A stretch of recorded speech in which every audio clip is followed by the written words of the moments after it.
travelling to Indonesia never make it beyond Bali.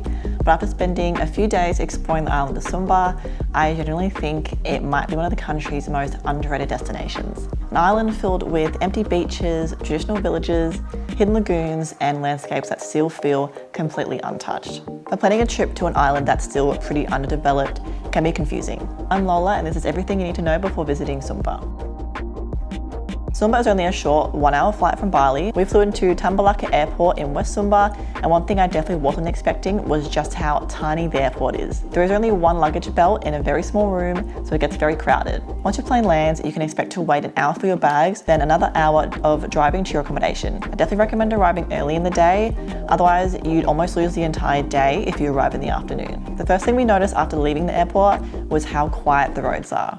While Bali feels busy and built up, Sumba still feels raw, untouched, and incredibly authentic. Before booking your trip, there are a few things I definitely think about first. First is deciding which side of the island you want to stay on. For our trip, we based ourselves in West Sumba, and personally I think it's the perfect place to stay if you want beaches, horses, traditional villages, and some really beautiful hotels. One thing that honestly surprised me is just how big Sumba actually is.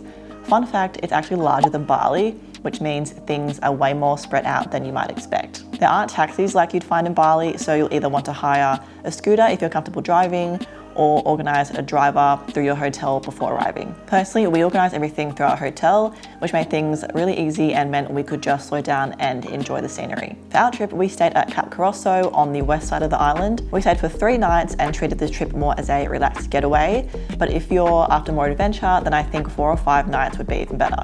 One thing worth knowing is that because Sumba is still pretty underdeveloped, especially around smaller villages and remote areas, you'll most likely end up eating most of your meals at your hotel. Sumba is known for its luxury stays, so I definitely recommend splurging and staying at one of the resorts because your hotel becomes a huge part of your overall experience.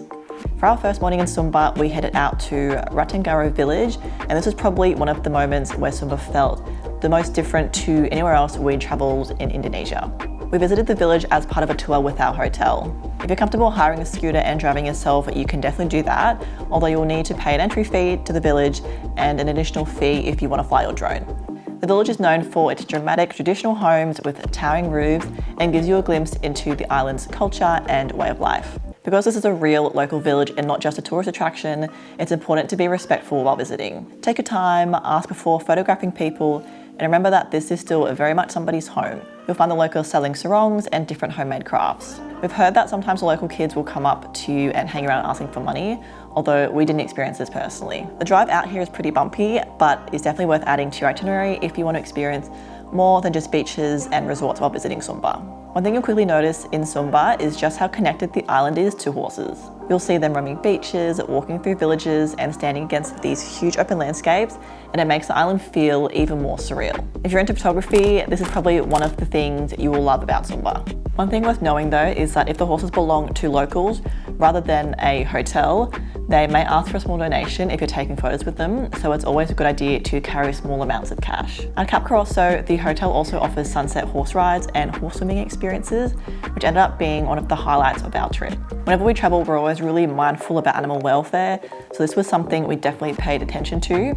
But after spending time there, we could see the horses were incredibly well cared for and generally looked healthy and happy, which made us feel comfortable taking part in the experiences. One of the most unexpected parts of our trip was visiting this hidden swimming hole tucked away in the bush on the back of a local's property. This ended up feeling like one of the most authentic experiences we've ever had, possibly on all our travels, especially since we only shared it with the local kids who live nearby. The lagoon can only be accessed by booking the experience through the Cap Corosso Hotel with a local guide, which made it feel far more personal and untouched compared to some of the more well-known spots on the island. Another place that absolutely deserves a spot on your itinerary is Wakuri Lagoon. The water here is unbelievably clear and might be some of the clearest I've ever seen. This is also one of the more popular attractions in West Sumba, so I'd recommend coming earlier in the day if you want a quieter experience. Although make sure to check the tides because the tide levels affect the lagoon, so if the tide is low, there won't be any water in the lagoon. We visited this spot as part of a tour with our hotel, and they supplied stand-up paddle boards, but if you drive yourself on a scooter, it's still just as beautiful to swim around and have a go at the jump with the local kids. Like most places in Indonesia, there is also a small entry fee to access the lagoon. The drone views here are honestly incredible, and it's easily one of the most photogenic spots on the island. Here are a few things you should know before visiting Sumba. The roads can be super rough in parts, so make sure you account for that in your travel time, especially if you're driving yourself on a scooter. Most restaurants are attached to hotels, so if you decide to stay at a guest house, make sure you research if there's many food options nearby. Like many small islands, internet can be a bit unreliable depending on where you stay. Make sure you download offline maps before you set out for the day if you're driving yourself. I'd also definitely recommend carrying cash because smaller villages and local spots won't accept card payments. And if you're into photography or videography, Sumba is honestly incredible for drone footage. More than anything, I think the biggest thing to know is that Sumba isn't really the kind of place you come to rush around. The best moments for us were honestly just slowing down, watching sunset, driving through the landscapes, and embracing the slower pace here. If I was planning my first trip to Sumba, this is what I'd recommend.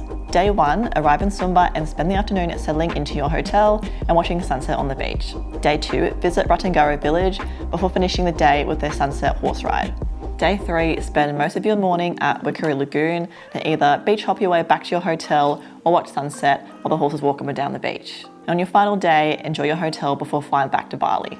If you're looking for a more adventurous Sumba trip than a laid back one, I'd recommend 4 to 5 days since there is so much more to the island that we didn't even get to see because the driving times were just too big for us to fit into our itinerary.